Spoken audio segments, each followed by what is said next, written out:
Woodrich, Volunteer Services Director for Volunteer Florida.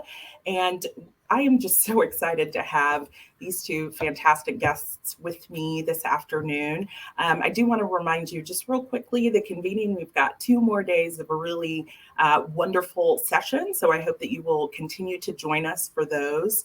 And of course, the agenda is on the convening page. We also have a networking section. So I encourage you to go to the filters there, maybe look up your county, see other volunteer engagement leaders who might live near you and possibly reach out to them. Certainly you can do that if there are people in the chat even who say something that really connects with you and you want to reach out to them. That's a great hub for that. And then the media hub, we will be adding all of the presentation slides, all kinds of volunteer engagement resources, and those will be available through the month of November. Essentially, we have about a month where those things can be on demand. So feel free to download, connect to those links and those resources, and hopefully those will be really helpful to you all professionally and some personally as well. So really happy to be talking about more than half of our counties when we talk about rural areas, and then plenty of our municipalities here in Florida. We just get a focus on Disney World and Miami and Jacksonville and Tampa oftentimes. But we have so many individuals who are living in areas with different subcultures, with smaller populations. Now, of course, they're all unique as well within that kind of general framework of rural areas, but there are some commonalities in those spaces.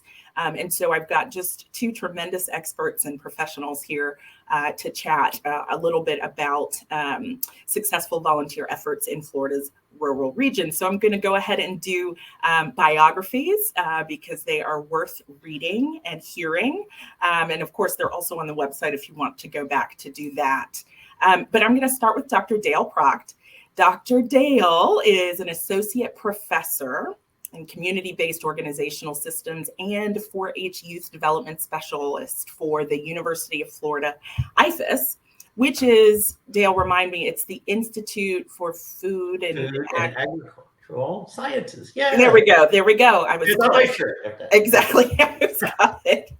And he's been a faculty member in the Department of Family, Youth, and Community Sciences since 2007. His appointment is 55% extension work, 35% teaching, and then 10% research. And he has expertise in the development and implementation of Extension 4-H programs, working 15 years in Extension 4-H programming in Florida and 4 years in Kansas, serving I'm at not in Kansas anymore. You're not in Kansas anymore. I was just going to say that. I know. Everyone knows. You got it. Before me at both the county and state levels there. And he's provided program leadership for organizational strategies and learning environments for 4-H youth programs, and led a focus team in addressing the statewide needs in this area for about 5 years. He served as a faculty liaison for Initiative 7, Priority Work Group 2, Organizational and Volunteer Systems to support youth development. He teaches undergraduate and graduate courses related to nonprofits, youth development, and community-based organizations. And he is a co-led youth development service learning study abroad in Ireland for multiple 6-week experiences. His specialties are risk management, service learning, experiential education, youth leadership development, volunteer management in nonprofit organizations. So special welcome to you, Dale. Thank you so much for being here today. And then I will move to Tanya Holloway, who is the Regional Disaster Workforce Engagement Manager, the North Florida region for the American Red Cross. So Tanya has that tremendous title and does such amazing work with the Red Cross. And we've had just a wonderful time working together. And it's always been my pleasure to do that. She has more than 15 years of nonprofit and volunteer management experience, including working with the American Cancer Society, the Agency for Head Start, and the American Red Cross. She has 9 years in the field of emergency management. And it began with 2 terms in the AmeriCorps National Preparedness and Response Corps. Since then, she has served in several Red Cross capacities, including mass care and logistics, public affairs, government operations, and as a state emergency operations center team member. Tanya's husband, Brian, is a retired U.S. Airman Thank you for his service, Yeah. who currently works for the Department of Defense. Together, they have 4 children, Hunter, Tristan, Anthony, and Sean, and a Cavalier King Charles Spaniel lady. And I love the addition of that personal information. So I want to get started by just hearing from you all about a little bit more about your work and specifically where you are working. So what are some of those rural areas where you are doing the work that we just learned about in your bio? So we'll start with Dale. Okay, excellent. Well, thank you very much. And I need to add then to my bio, I have a dog, Kit, and you may hear her or she may enter in this area at any point. So I'll apologize ahead of time. No problem. I adopted her during the pandemic time, during the from someone that was going into hospice. I didn't know the person going into hospice, but through a coworker, I adopted her, and it's been the best thing ever. So I love that. For future, I'll make certain and add Kit to my life. Right. So yes, I work at the University of Florida. I'm in Gainesville at the university here. But my unique role is I wear multiple hats in that I am a faculty member in the traditional sense where you do research and teaching. And I teach some classes on youth development, community engagement. I really try to work with the students in solving wicked issues within the community, so it's relevant in the classes and the teachings. And then looking at community assets is the foundation, and community resilience models. So it looks like Tanya and I share very similar interest and work experience. So that's the more traditional role of what a faculty person does that you might know about. But in addition to that, I wear a hat that's called a 4-H youth development specialist. And that's where I work with the 4-H extension agents, how some of you may know them, or faculty educators, depending on what terms you might know. And so the rural communities that I'm a part of that extend out in that area is all of the 67 counties in Florida. And then I'm working on a couple of grants specifically with other colleagues in rural areas solving some wicked issues. Madison County and Taylor County, we're on a grant where we're working with the opioid issue, and we're doing educational life skills and family programming with the 6th graders in those communities to address that rural issue as well.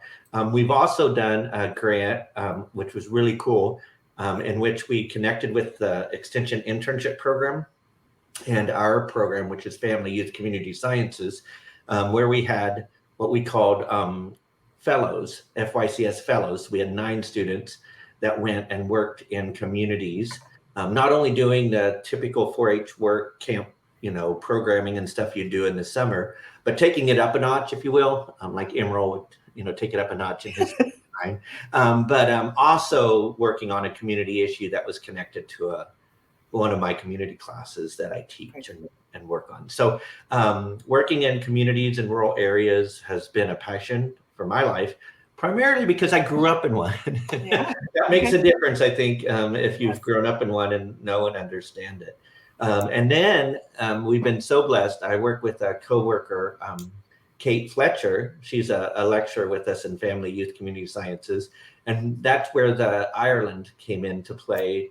And we work in rural community there, County Donegal, as northwest as you can get, still within the Republic of Ireland, and Galway are 2 of our main areas that we work with there, working in the community with agencies there, NGOs, and a community center. So that's a little bit about my work, my background.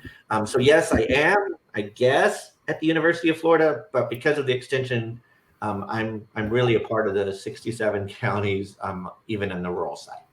Great. Thank you, Dale. And how about you, Tanya? Tell us a little bit more about what you do and then your connection to some of these rural areas of the state. Well, I have to, before I get into my thing, first of all, yes, Dr. Dale, you should bring your dog on. I had to kick mine out, unfortunately, because she snores so loud that it's embarrassing. And it's really, she's so cute and small, but she snores like a really vicious animal. So I had to. Well, kick her thank out. you for that. I think Yeah. the attendees will I'm sure everyone appreciate you for that.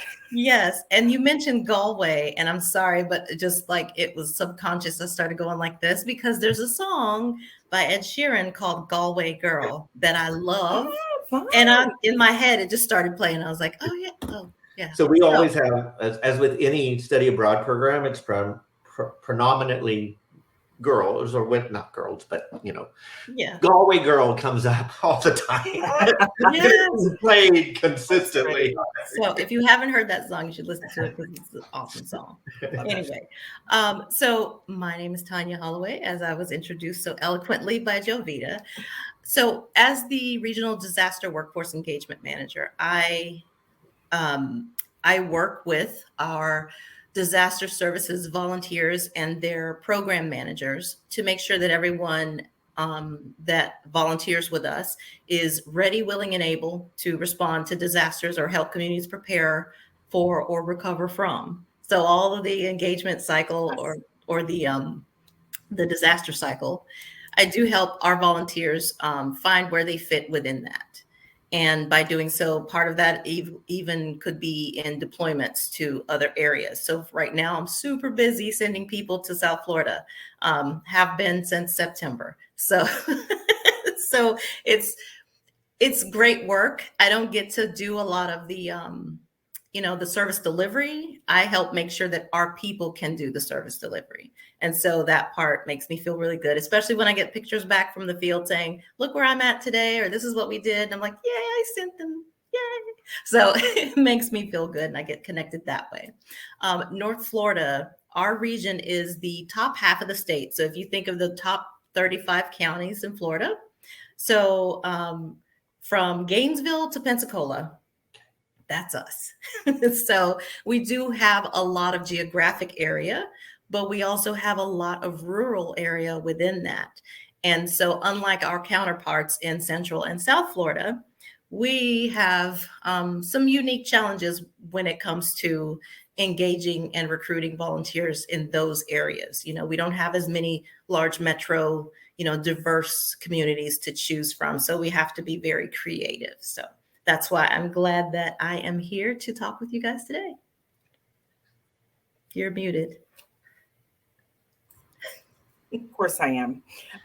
Sorry about that. Well, wonderful. Thank you both for that. And I just want to encourage anyone in the audience, feel free to throw in questions, or if you're from a rural area, feel free to share that county or that municipality with us. If it is really small, then also give us the counties in case we don't know where it is exactly. But you're welcome to put anything in the chat. We'll be monitoring that if you have any questions and so on. So I wanted to dive in. We'll kind of go from assets into challenges and then into solutions over the course of our time here. But if you were going to think about some of the unique assets that you've seen in rural communities, whether it's kind of relational, whether it's systems, what do you see that's unique or that's distinct from some of the urban areas when it comes kind of in general to these rural spaces and what they bring to the table when it comes to just how they're connected to one another? So either of you can start. All right, the dot stop. Okay. Awesome. I thought it was good. You started and I'll go. Yeah. Okay. So for me, I've seen more of a sense of community. Because these areas are typically smaller, there's more of an opportunity for neighbors to know neighbors, for people to get to know one another. Even though Bay County is not exactly rural, it is smaller. And so I grew up here half my childhood. So if you know someone, you usually know their parents, or if my children have friends, I'm like, where are the parents from here? Where they go to school? And then I'm like, I know them. So it's the same thing with the rural communities. You know people, you know their families. And so that sense of community is a good thing. Also, they are very connected to, and I don't want to stereotype, but it does seem to be more of a connection to churches and faith-based, houses of worship, things of that nature. So Dale, you can tell me, do you see the same thing or are you seeing something different? Yes, and not only in Florida and the United States, but I see the very similar nature in Ireland because Galway is more rural. I mean, Galway is more urban, and then when we go to County Donegal, it's more rural. And my sense of community, I always feel stronger in County Donegal in Guido. They know that the Americans are coming days before the Americans come to their small community, so they're appreciative of that. They have a unique community center in their area, and agreeing with you and the connection. They also have a Mary Coyle is her name, but she's a champion within that rural community in which everyone knows, and she's also the director of the community center. But it's not because she's the director of the community center that she's such a champion. It's that everyone knows and understands her, and they tend to help each other in all areas. A very simple example is during COVID, they really increased their Meals on Wheels participation. And then definitely the traditions and the ceremonies, the faith-based organizations are almost integrated in all of the work they're doing. As with our counties, I'd like to say Florida has, even if we think of a county in Florida as being urban, there's usually at least an outer part of the county that is rural. So, don't put yourself, I don't think, unless there's there might be one or two counties that are pretty much urban. But other than that, a lot of these similarities are there. So some of the strengths are the social capitals that the rural communities have. And it looks like Karen mentioned something too. Do you want us to also follow along and try to guide us? Yeah, absolutely. So Karen says we have two museums that are very remote. Everglades City, which is literally in the Everglades. Yep. And the city of Immokalee, very familiar, which is a migrant working area. Many challenges trying to get volunteers to volunteer at these two museums. Any ideas other than virtual volunteers? So we will hold on to that. Karen, that's a great question, and we will definitely connect back to that shortly. And thank you for the background there. That's really helpful, also. So 3 big things here is, that sense of community, the social capital, and then the connections around faith-based communities. And that those have, a lot of what I hear here too is a real informal reputation and credibility from whether it's an individual like who you were mentioning, Dale, particular organization, or faith-based community that does a lot of the work. That's where the trust comes in, is through those relationships. This is a person I can reference, and if she says something, then I know it to be true. Kind of a thing, which you have some of that in urban areas and in some of the smaller sub communities within larger areas, but that trust and that kind of civic glue, I think, is pretty unique. So thank you for that. And I'd love to hear, continue with examples. And I know, Tanya, because of some of our work together, especially during the pandemic, some of the shifts, but some of the things you heard from people and had to kind of contend with in, Northwest Florida, but challenges. And Karen certainly talking generally about the fact that there are challenges, but what are they? What are some of the specific challenges that exist in rural areas? So this time I'm going to let Dale go first. Okay. So very gracious. Okay. So, one of the one that you hear, it's on the news all the time, but it is true and it is real, is the internet connectivity is such a gap. I will say that it's huge. I even know when I go and visit my family in Westphalia, Kansas, that I like it because I'm disconnected from work for over a week, at Christmas. But when you have to live there and work on it, it's a different issue. And the pandemic really brought that to life, the gap. So the internet activity, I do think that the situation with drugs is huge in both rural and urban, but I think they're different situations. I feel in the rural part, opioids, is a really high risk factor there. And I think public transportation challenges are different also. in cities and rural. But the rural is very much, if you don't have a vehicle of some sort, especially in the States, it's going to be very difficult to make it to volunteer or to an organization or to participate. So those are definitely probably three of the biggest challenges that come to mind that I think of. So to piggyback off of what you just mentioned about, making it difficult to volunteer, yes, the transportation piece can be an issue, but if you take it a little farther than that, just the proximity to where your main hub might be. So if I use the Red Cross as an example, if our office is in Tallahassee, but we have all those rural counties surrounding it, those volunteers don't really have a place to go unless we come to them in a space there, or they would have to come all the way to the office. And for some people, and especially if they don't have transportation, that's a challenge, which like Karen was mentioning, other than virtual, not everyone wants to be a virtual volunteer. There's folks that love being on the computer and love doing things virtually. And they're like, just give me the instructions, tell me what I need to do, and I got it. And then there's those who are like, I do not want to do that. I do that all day at work. I want to do I need the social interaction of being with people. So that is a challenge. The other thing I would say is just sheer being a working adult, having responsibilities of having to work full time.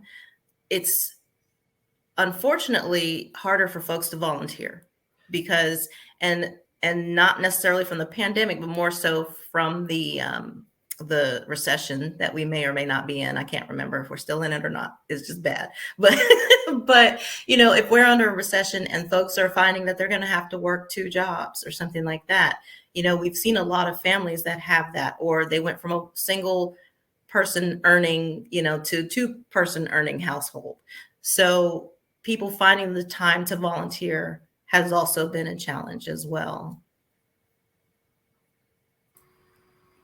So transportation, proximity to main hubs, those relationships, and knowing where to connect. And these are really great. And I think plenty of people on the call, on the webinar, are probably feeling that reality. And then, the research study we just did out of the University of Florida's Survey Research Center on volunteerism, the number one reason people don't volunteer is lack of free time. And so exactly what Tanya is saying, to speak to that. And just a pitch for that research study, which is now available on our website, our information can be broken down by 3 regions of the state as well as 7 regions of the state. So the information we've been presenting is, of course, statewide, but you can look at that detail specific to where you live. And some of the statistics may be different statewide versus, your area. So I encourage you there. It just gives you some insight when it comes to volunteer motivations and barriers and things that I think are right along the lines of what Dale and Tanya are talking about. Anecdotally, I think the research does back up a lot of that as well. These challenges, I know some of it is really obvious, but if you were going to think about how these challenges or other challenges affect volunteering in rural areas, of course, it's not being able to get somewhere. So the transportation part is pretty clear, but the other types of challenges, whether it's trust or whether it's, whatever you think, what are some of the challenges to people volunteering based on, what you all were sharing? So Tanya, you can go first. You guys are lovely. So challenges based on what we shared, some of the challenges more like, granular into the question, right? Yes. Okay. So for example, if folks are having to do a lot of work, like work full time, and they still have time to volunteer or still have the interest of volunteering, then we may have to, really take a look at what their interests are. Is there something that fits what they'd like to do, what their skill set offers them, and then see what we have available? Because sometimes folks may want to do one thing, but realistically, that's not going to be available to them due to time or due to, the commitments or the training that they may need to do in order to reach that. Dale, I'm going to kick it to you and then we can back and forth.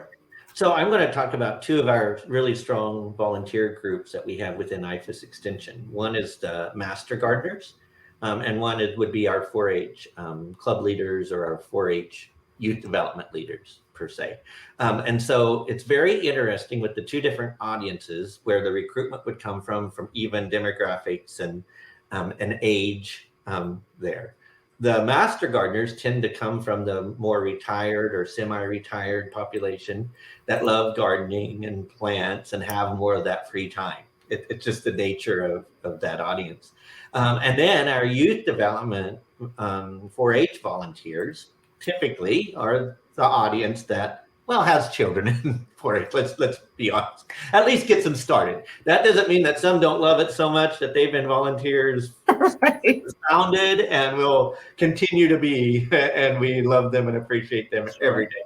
But for most families, if you have kids involved, 4-H is unique in that you can actually be in it, be involved, and be leading all at the same time, which I think is what makes it a youth organization a little bit more unique than Boys and Girls Club or YMCA, where parents can drop off. But having said that, it also requires more commitment from parents. And we are definitely faced this, and I will be honest, completely honest, through the pandemic and not being able to have as many in-person meetings, we found a lot of positive with going virtual and doing youth programs and met an audience we never met before in our traditional delivery. However, we have lost a lot of the traditional delivery in the programming because of the whole hands-on nature. So you've got both unique things, not only time working, but then finding an opportunity to do that in an avenue that works. So those are challenges, but I know we're going to get to how to overcome these challenges before we end this session. But that's what I would probably add to the mix. No, that's great. Go ahead, Tanya, please. So something else I wanted to add is, sometimes access to childcare. Mm-hmm. If there are folks that have children and they may have the ability, the time to volunteer, if they don't have childcare, that could be a barrier, which could make it a little more difficult for us to work around that schedule. But also when it comes to the recruitment of the volunteers themselves, again, it's a situation where we have to find those places where are the volunteers, right? Because they could be just about anywhere that we mentioned earlier. Find out where the best place to meet them is, but also how to get the word out in those communities in a way that it's going to be seen and heard. Because if you have a large metro area, you might be able to put something, on the news or something in the, in a local Facebook group that's pretty active. But in the rural communities, it's a lot of times it's based on someone that they've talked to before or someone that they've, it's a personal word of mouth type thing. Yep. So finding the right people to connect with is one of the obstacles because we need to find out who that is first and then get out there to them. Oh, let's see, having issues buffering in my rural area. Sorry, Keely. I need you to be a full life example. Oh my gosh. Thank you. Case study. That was an accurate LOL. I'm so sorry, Keely, and I'm hoping that that gets better over the course of the remainder of the webinar. So let's go into, and I want to spend as much time as possible on solutions, on ideas, all of those ways in which volunteer engagement leaders can be innovative when it comes to engaging volunteers. And this is recruitment, managing volunteers, retention of volunteers. So, everything in the volunteer cycle. So if you have a story or a concept that's connected more to supervising volunteers or, whichever component of volunteer management that's relevant, but how it's worked, because you both have seen successes And so that all of those ideas would be great. So we'll start just as things pop up for you, or even strategies, not just examples, but specific strategies. We'd love to start hearing some of those. I can tell by the look now. We got this down. It's my turn. What I would like to offer that I know that UF-IFAS has that I think is a very strong strength in our organization is that we do have an office in every county still in Florida. So we are one of the very fortunate states that hasn't had to go to districts or regions yet. So there is truly, and most offices have at least as a minimum some type of a conference room or a meeting room. So I think that is a way that Extension and UF-IFAS, we all have a youth leader, a 4-H leader in each of your counties as well, which is something that you might already know, or it might be something that you're just learning today. That is there. There's also, and depending on the topic areas, because IFAS Extension goes all across, agriculture as well. There's probably a horticulture agent, or some form of a livestock or ag agent as well, that work with volunteers in those subject areas there. So I think that's a strength that Extension can always collaborate and help with, just in the basic structure. Having said that, though, our county offices, if I were to have designed them and put them in any of the counties, they're typically not where they are. Usually county governments put them in places that are still inaccessible to especially those families that might have needs with transportation and stuff. So that's there. I'm going to use an example of one of the best examples I've ever seen in my years of working, and it happens to be in Gweedore in Ireland. And it works primarily because they are the most densely, highly populated rural areas. That means they're very densely populated in a small area, but they don't have any services at all to speak of. So the ability to get to their community center is a little bit easier, right, than it is in some of our United States counties that go forever. But having said that, that is a community center where they actually have a kitchen designed in it for tea that people can just come in. They can just come in and talk. They have rooms for internet for the small businesses that they can use. They have rooms that they do meeting rooms. They have a community garden.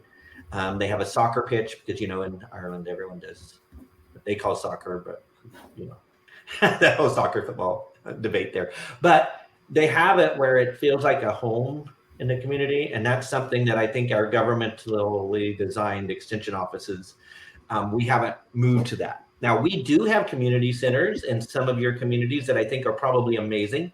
But I bet a lot of us have the community centers that you rent. You come in, you put up the chairs, you take them down, and there's not really a champion or a director. So I think that's a unique thing that I'm going to strive to have more people see, and hopefully bring back some of this idea or concept in the future. So anyone want to go to Ireland, let me know. That's not an easy sell, isn't it? But I think that concept has gotten me the most motivated I've ever been about what could be done in our rural areas.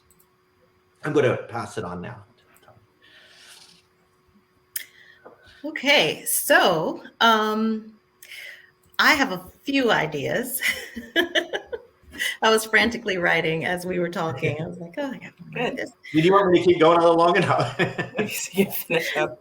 So one of the things that you mentioned, I really like what you said, and that was about working with others. So partner groups. If you have groups that are also in the area, which, let's face it, no organization is the only organization in that area. There's got to be someone else providing services. It may not be the same thing that what you do, but they're providing some sort of service to the community. So find those organizations, see if there's anything that you guys can do that would complement each other, and try to work together, because that is going to be key. And even if you don't often have opportunities to share resources or work together, just knowing what each other does is a good way to, refer folks to those other organizations. like I said before, find the connectors, find the people in the community that are, you know, they are the community. You know, find those folks and get to know them.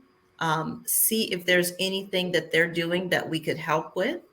And if there's not, is there anything that we can offer that community? Because I don't like it when organizations go to a community and are always looking for what can you do for me? It should be, how can we work together? How can we help each other? Because if you always go to a community with your hand out, they're gonna be like, they just want volunteers for something. They're not here to help us. And we don't want that to be the way our organizations are viewed. And also, like I mentioned before, come to them. They are not going to just magically appear on your doorstep. I wish that worked that way. I wish I could snap my fingers and all these volunteers would appear. That'd be awesome. But really, part of our jobs as volunteer managers is to, when we're looking to find them, we've got to go to where they are. We've got to figure out, where are the people in these communities? Where are they most active? Is it the schools? Is it, are the parents very involved in the schools in that area? Is it the churches? Is it the volunteer fire department? Those kinds of things. And then what about your previous customers or clients to your organization? Would they be a good fit to say, hey, you know, now that we've, you know, you may be wrapping up your relationship, or it just depends on the organization. But sometimes people who have used the services of the organization will come back and volunteer because they had a good experience. So maybe reaching out to those folks and saying, hey, we've got these volunteer opportunities. You know, we were able to help you because of the strength of our volunteer workforce. We are looking to add to that workforce. And if you're interested, we'd love to have you come, you know, help us out.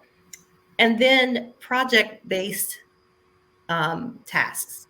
So when communities have volunteers that are kind of rural, out in the areas, they won't be able to come in every day for something. So if they know there's a set time frame for their project and they're working on this thing to see it through, then they're more likely to regularly communicate with you about that particular project and work on it till it's done. And then they can get another project when that's done. We don't tell them that, but it gives them that, okay, I'm doing this for a little while, short-term type thing. And when they finish it, we celebrate them. Yay, you did such a great job. Here's another thing, you know, and maybe they will stick with us and they will see that what we're asking them to do maybe isn't as daunting as they may have thought in their mind. And if it is, and it's too much for them, then they finish the project and okay, thank you, you know, I'm done. So we want to be able to give them that option. And the last thing I have is feed them. If you have the opportunity and the budget to, even if it's hot dogs and chips or, you know, cookies and Kool-Aid, as we used to call it after church when I was little, cookies and Kool-Aid. When you, especially if it's an evening function or event, you know, folks are hungry. They've been at work all day, at school all day, whatever. And now you want to talk to them. They're not listening if they're hungry. So you got to feed them. It's true. Right. That's it. Ours was cookies and Tang. Remember that really defeated me, but Tang. No. Team Kool-Aid. That's great. All within the same food group, I think. Sugar. Yes. That's the food group. Sugar. Exactly. Very good points. And I would like to even add, I think about that now. If I think that what I would volunteer for now, because of past experiences of it being a life sentence, I've actually, you know, I've aged them, so I'm much more selective in my, yes, I can do that. So making certain when you are recruiting that it is there's a term limit, like you know how long it's going to be that your commitment is. Yes. And then if you want to fulfill it and you are successful and move on to the new project, great. But then people don't feel bad if you know, at some point feel guilty for saying, I really can't keep doing this year after year. So I think that helps. And the fancy word now they use, but I'm sure they've moved on since then, is episodic volunteers, you know, doing things when it's needed and as it's needed and project oriented. It does help, and it can transition people then to more long-term volunteers. Because gone are the days of the 40-hour-a-week, Monday through Friday volunteer. Gosh, we miss those folks. No, we do. And this is so great. And,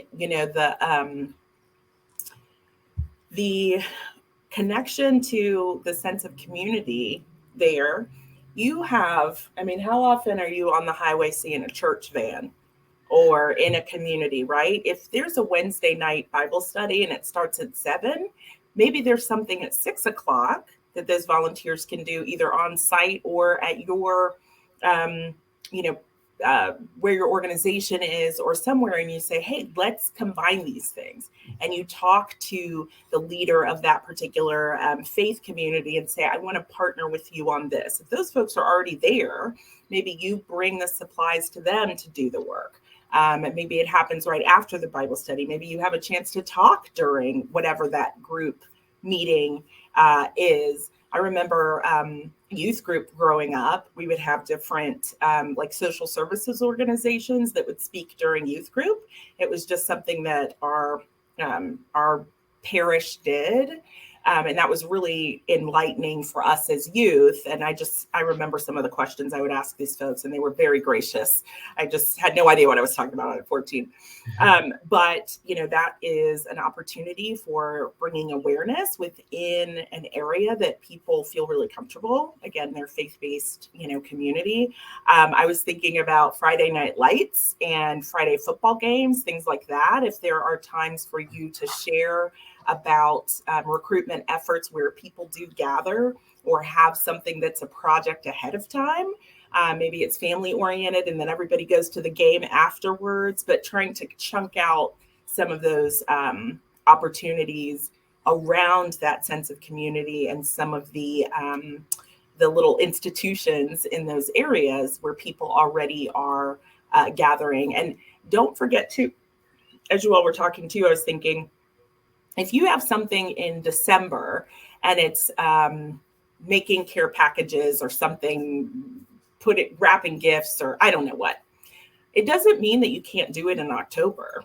So if you have things that are going on later on, maybe not the gifts part, that was a bad example, but if you have some sort of event where you're going to need flyers or bags stuffed or something like that, maybe those things just need to happen a little earlier when you may be able to get the volunteers to do it.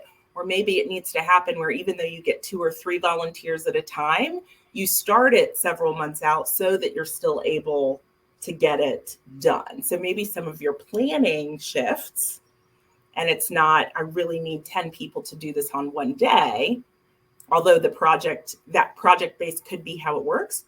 It could be, I need a couple people over the course of several weeks and we'll finally get it done, but at least it was more accommodating to people. So those are some things that popped into my brain. So what else for you all? Ideas when it comes to sense of community, things you've really seen work, events you've really seen work, types of volunteer opportunities. What are people doing? And what does that look like? What are they, what are they rallying around where you're seeing good turnout? Okay, I'm going to go. All right. So, I'm going to be completely transparent. It's not that we've got everything figured out. I mean, we are so far from that. But I've over the course of my career, I have seen some things that work that really stick out in my mind. One of them being a movie night that we held, and it wasn't a movie. It was actually training. It was virtual training. And because of the struggles that folks had in the outer counties with their internet, they either didn't have internet access at home or they were having trouble buffering like Keely. So we decided to host a training night. And so we did it as if they were watching a movie. There was popcorn. There were, the flyer looked like tickets, and it was really cute. And it brought the community out. They came and they did the virtual training because we made it fun, and so that was one thing that worked for us. Also thinking about what are ways that they can get their family involved? Do we have opportunities that children can participate in? Or, for example, we have youth preparedness at schools. So if a parent, I almost said mom, but it doesn't have to be the mom, it could be the dad. A parent could go to the school and present to the class, and it's, oh, by the way, it's their kid's class. I've done that myself only because I'm a nerd and I thought it was fun.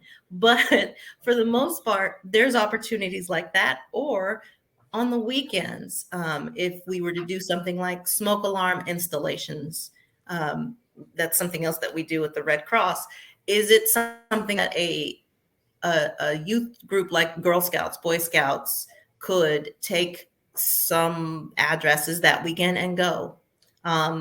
Is there another group? And Dale, I'm going to put you on the hot seat for just a second. And you may not have an answer to this because it may not be in your purview, but college students. I'm not sure if you have any ideas of how to work with college students to get them involved, because I know that's one area where we have challenges. But I think things like that, getting them out on a weekend or getting them out for a specific thing, might be helpful. So I will turn it over to you. Excellent. So I would probably say within UF IFAS Extension, where we've been the most successful in having volunteers are when it's perfectly matched with their interest. I mean, most of you know a county fair in your counties if you are in a county. If you haven't, attend one. It'll enhance your learning experiences for a lifetime. But those volunteers are the most dedicated and passionate people you will ever see. Now, does that mean that doesn't bring in challenges? Of course it does, because they're experts and they're passionate about that interest area. However, we all know if we're doing something we're naturally interested and good at, we do it and we like to do it. So matching the interest, experiences, and abilities is always a key. The college students, yeah. So I've had the opportunity, even when I was at Texas A&M, before here I was Kansas State, Texas A&M, and now I'm a Gator. So I was an advisor for a couple of organizations, and almost all organizations have built into them in some way a community or service or a service learning component, a philanthropy. If it's a fraternity or a sorority, they all have somewhere, somehow within their vision or mission to do something for the community. 4-H definitely has that built in, for the youth before college. So I think capturing and tying into that, because most of us are probably, I'm assuming in our audience right now, without being able to see you all, nonprofit oriented type organizations or government, probably one of the two. So what we do matches most of those visions and missions, and also students that want to go to medical school or in the medical profession usually need to do hours of service or shadowing or volunteering in some way in that process. So if you can tap into that. Now, all of the campuses will have what's called student life or student activities. So I would try to find that representative on that campus that you could connect with that can get you connected to the organizations. Some even do leadership and service. We have the Brown Center for Leadership and Service here at UF. So I can't speak for all the other universities, but I know every university has student life, student activity opportunities in these areas that can help you connect. Sometimes they even have fairs or opportunities that you can come and do networking fairs. We have one in Family Youth Community Sciences where it's not like you're guaranteed a job, but you can come to our networking fair every spring. I think we hold it. And I can get you connected to the person that can give you all that information if you'd like after this. So those are my initial thoughts on how do you get a college student involved. I love that. And, go to the specific departments, and find those individuals. We've been kind of looking for an intern for a few things here at Volunteer Florida. And, we have the general NOL network here. and you just kind of like cross your fingers and put in, some terms, well, then I specifically talked to an academic advisor in several departments and had these great conversations. They were more likely to keep an eye out for a student who would be ideal. They want to get those folks placed. Yeah. So developing those more specific relationships is huge. Funnel yourself down. And then the other thing, which I know you all are familiar with, our two lovely panelists, but your technical colleges, your state colleges, there are a number of sort of vocational training, there are a number of other post-secondary education institutions that sometimes we forget about. So just remembering you've got this whole grouping of people and some of these other types of kind of educational or vocational institutions that could also be looking for opportunities or may be able to connect better to the type of opportunities that you might have. And so that is something I think people forget sometimes, especially our vocational work that's going on. And it can seem overwhelming because, University of Florida is 50-some thousand students on top of however many thousands of faculty. But like Family, Youth, Community Sciences, we specifically have what we call a practicum, where we have our students go out into the nonprofit world and get experience. So a lot of departments have that, but we certainly do. So again, I would offer that after this, I can get you connected to the practicum coordinator or to our advisor. Like you said, we have an academic advisor that truly her role is to make certain that students find opportunities. So thank you for bringing up the college student side. No, that was great, Tanya. And please feel free again to put any questions or thoughts in the chat. We have just a few more minutes left.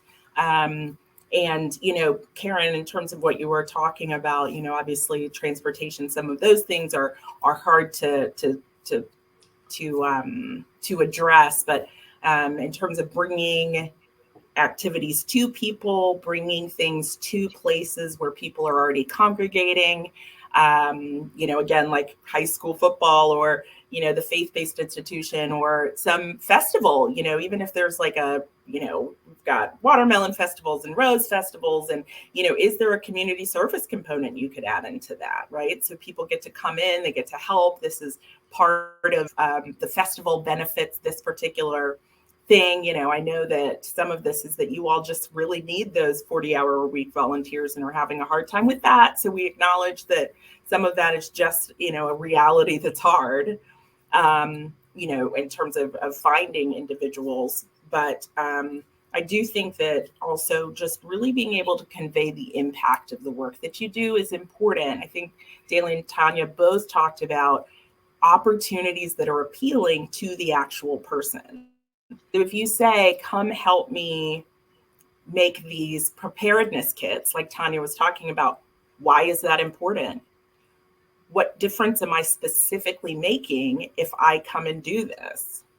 And we don't convey that always. We know why it's important, but giving people some of that history and that ownership. And then I think you both talked about it as well. So I'm just kind of summarizing a little bit, but your best ambassadors, well, some of them are the people who already are volunteering with you. And in our research, number one is people's involvement is connected to friends and family members, essentially. And word of mouth is the primary way that people hear, one of the primary ways people hear about opportunities. So if you've got a volunteer and you say, you know what, we did this really cool 4-H sewing, baking, and I don't know, I have a friend whose daughter is in it and she's won a lot of awards for how amazing she is. And she has more gifts and talents than I do. And she's in 4th grade, but you're talking about something that you did and maybe you're talking to a college student and they think to themselves, you know what, I don't have kids. Why would this be important to me? But there are ways you can talk about what you're doing and saying, here's why this has been so cool. Or they might say, you know what, this is cool. I want to learn too a little bit of this and how to do this. And I was a camp counselor, and this would be really fun to be able to, you know what, actually, that could be a whole cool thing for me, you know, but so much of it is, you know, I talk about this a lot, but beyond saying you can make a difference. Right. And also beyond sort of pleading with people, like Tanya was saying, this one-way interaction. These are relationships with people who are already relationship oriented. So building on that and giving people a real specific why and how that relates back to their community. And not just you're helping our community. How? Because that rolls over. I mean, my grad degree is social work. I've done affordable housing. I could talk social services all day, but I'll tell you, that stuff goes over my head. You know, I just heard about a new nonprofit in town, and it was like, we're really impacting our community. And I was like, it didn't even register to me. So I'm sorry. Go ahead.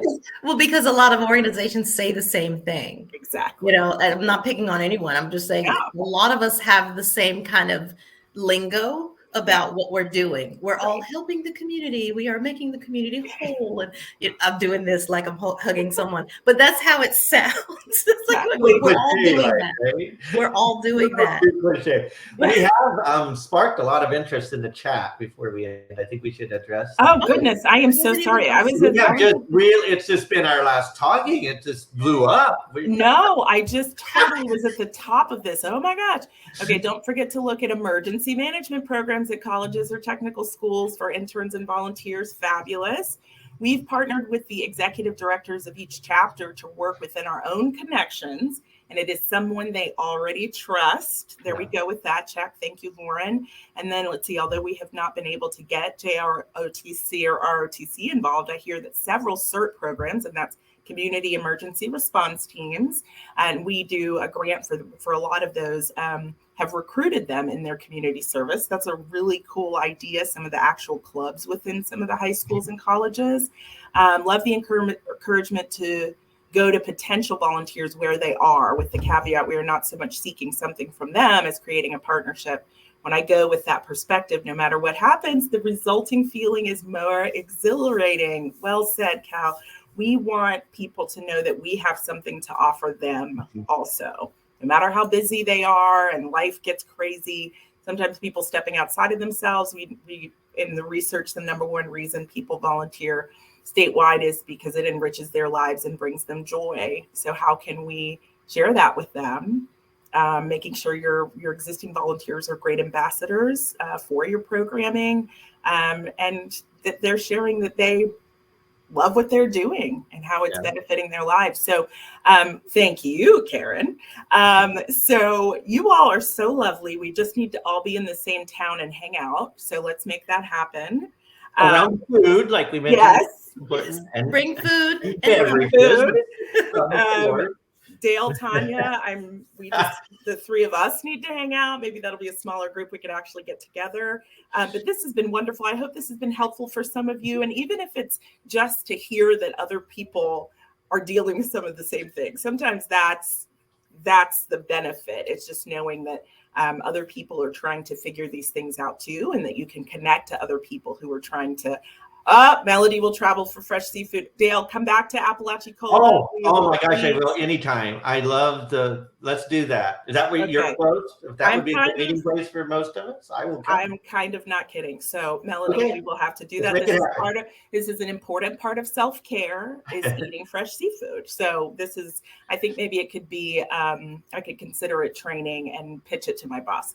Okay. So thank you, Dale and Tanya. You all are extraordinary. Those of you in the chat, I believe Dale and Tanya might have their virtual badges up. If not, if you want to connect with them, you are welcome to email me and I can provide their information. This is my email address. There's Dale. Woohoo! And we got the same. Yes, exactly. So you all are fantastic. Thank you, Dale and Tanya, again. And thank you to our audience. You all are fantastic as well, and be encouraged in the work that you all are doing. We intimately understand and know that you all are just doing tremendous things for your community. Not to be too general, but we have lots of different people on the call. So thank you all. I hope you'll join us for the rest of the convening and fill out the quick survey right after this session. And we will see you soon. Thank you, Tanya and Dale. Hey, everyone. Bye-bye. Take care.